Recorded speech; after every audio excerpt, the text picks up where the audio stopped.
Hey,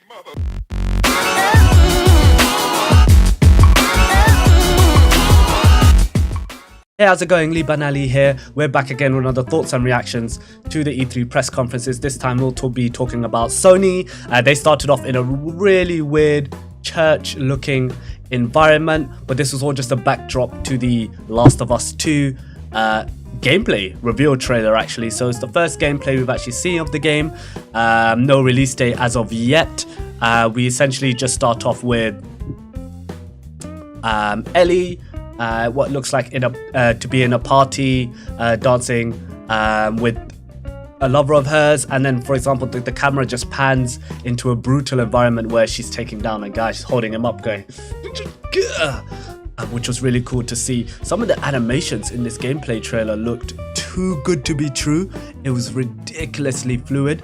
The way she was able to, at one point, she was just running across a certain area, and then she managed to pick up a bottle and then throw it, but the whole process of all of that happening just seemed so smooth and fluid. It was amazing.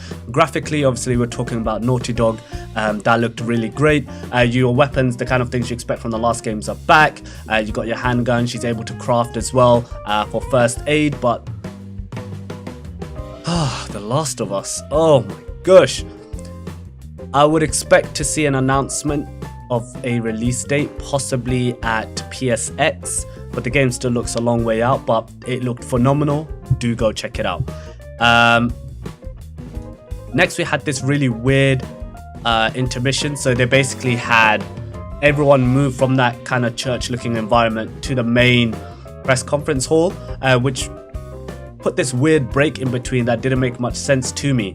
That felt really weird overall, and I hope they never do it again. First I thought, okay, maybe they'll have like a different kind of environment for each game they're talking about, because they spoke about previously how it would only be about, you know, The Last of Us, Death Stranding, Spider-Man, etc. But no, the rest were just revealed in the theater itself. So a weird break. During that break we were shown the Back in Black maps for Call of Duty Black Ops 3. I'm not the biggest Call of Duty fan, but see, these maps include jungle, summit, slums and firing range.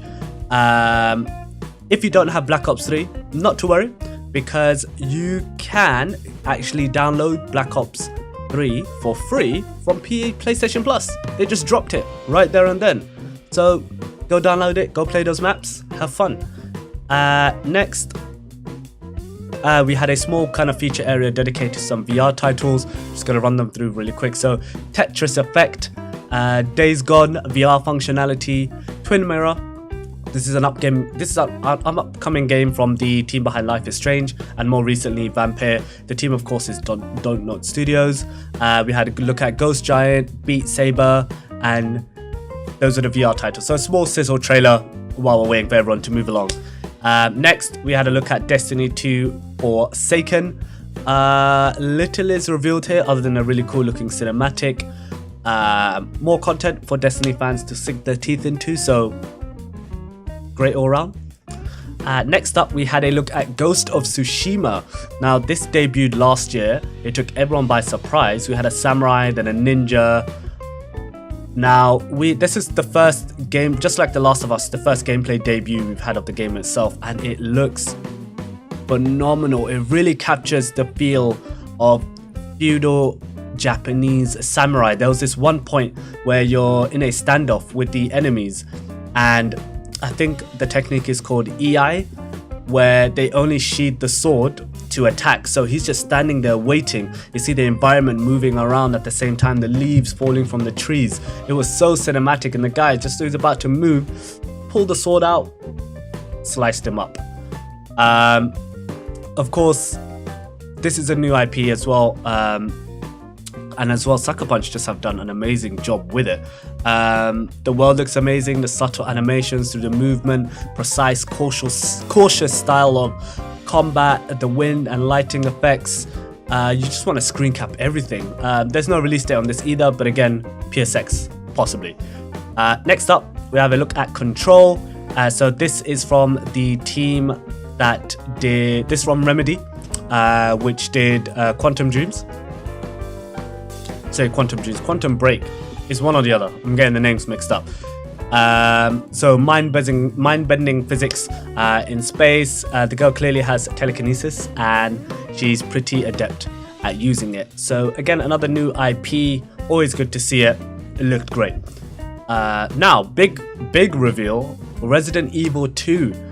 So this has been rumored to be in the pipeline for a long time. We return to Raccoon City. It looks amazing.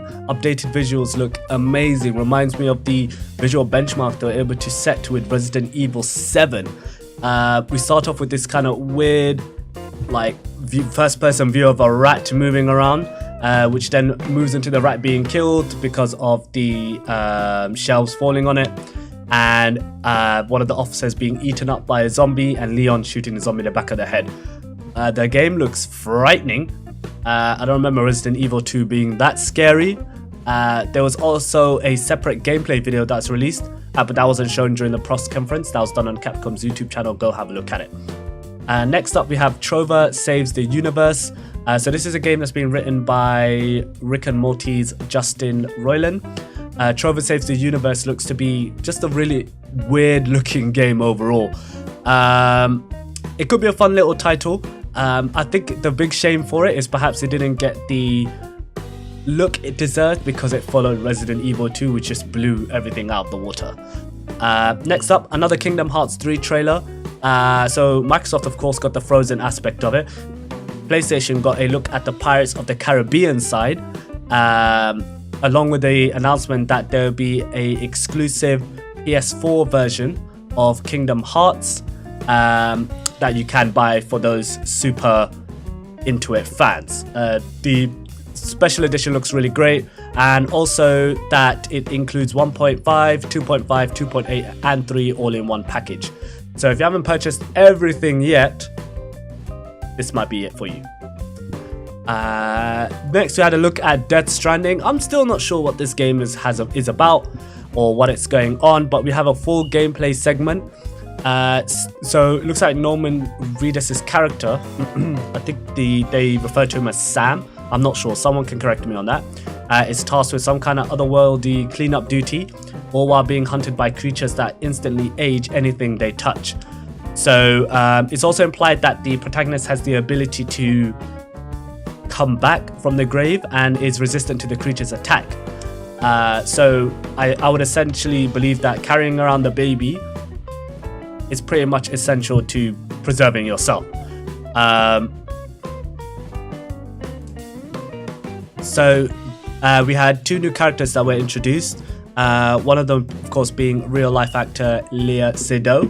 I think that's how it's pronounced. It looks to be one of Norman Reedus' character Sam's partners in this. And there's another character at the end of the trailer as well. I don't remember her name, unfortunately. Kojima's very cryptic with these trailers and gameplay, so we probably won't have a full idea of how the game is, maybe until later down the line, what it's really about and what you're actually meant to be doing.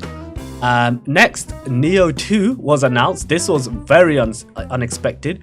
The previous game, you could spend a lot of hours in it, and so this was just a surprise for everyone, but a good surprise when it comes down to it. Lastly, we had a big gameplay segment for Spider-Man 2. And it looked incredible. So Electro was featured in this quite heavily. We saw Spider-Man inside the raft, which for those into the Marvel Cinematic Universe know what that's all about. All the inmates were released, so we got to see quite a bit of combat. We saw a meter that Spider-Man can build up so he could pull off special moves. We also saw the a team up between Rhino, Vulture, Scorpion, Mr. Negative, and others, which those of you who follow Spider-Man quite closely know what's going on there. Will we see Venom? Who knows? We had this amazing gameplay segment where Electro was trying to run away and blast Spider-Man at the same time, and just lightning everywhere, and it looked amazing. What else can I say? It looked amazing. So yeah, that was essentially everything in Sony's press conference. Other than the really weird intermission, it had a really good showing of games that we knew about and surprises that we didn't know about. Ghost of Tsushima just flew up the list for me in terms of games I want to get. No release dates on a lot of them except for Spider-Man, which I believe is coming out this September. But yeah, that was everything in regards to Sony. So great press conference. I also realized that I didn't give a grade to the Ubisoft one, so I'll put in a description instead. You can check it out there. But Sony's, I'm gonna give a B. As much as I enjoyed everything I saw, that intermission really killed it for me. And even the host himself, the poor guy, you know, he probably felt really out of place because every time the camera cut back to him, he just kept saying, we'll be heading back to the main show in just a few, I don't know how many times he said just a few minutes. Eventually became 20 minutes. I'm sure just a few does not equal 20 minutes. Regardless, great showing by Sony, getting a B from me, still great overall, great games that I can't wait to get. Let me know what you thought about the Sony E3 press conference. Did you enjoy it? Did you enjoy this video? If you did, please consider liking the video and subscribing. Let me know what you thought about it overall down in the comments below, or tweet me on Twitter. I talk about all things TV shows, movies, gaming, comics, anime, manga.